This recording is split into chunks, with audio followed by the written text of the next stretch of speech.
महाराष्ट्र सरकार नकली और भेजाल दुग्धजात खाद्य बिक्री को रोकने नॉन डेरी मान जोटा कि बिना दुध प्रस्तुत होची पनीर उत्पादन और बिक्री उपर संपूर्ण निषेध लगे। यही नियम उल्लंघन कले 6 मास पर्यंत कारादंड एवं 1 लाख टंका पर्यंत जोरिमाना हेबो। छत्तीसगढ़ पर एपरी प्रतिबंधक लागू करिथिबा द्वितीय राज्य होची महाराष्ट्र।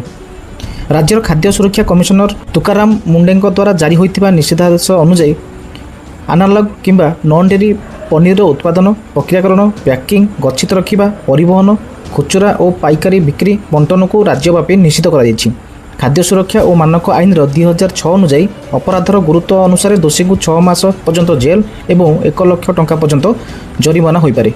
जदि असुरक्षित खाद्य खाई कहार मृत्यु घटे तेबे आईन अनुजाई आजीवन कारादंड एवं अति कम से 10 लाख टंकार जरिमानार व्यवस्था मध्य रखिंट महाराष्ट्र सरकार। तेणु आम निश्चित भाव कहीपर यह समाज गोटे भल खबर। देखा जाऊ ओडिशा रे एभली नियम केबे लागू होची।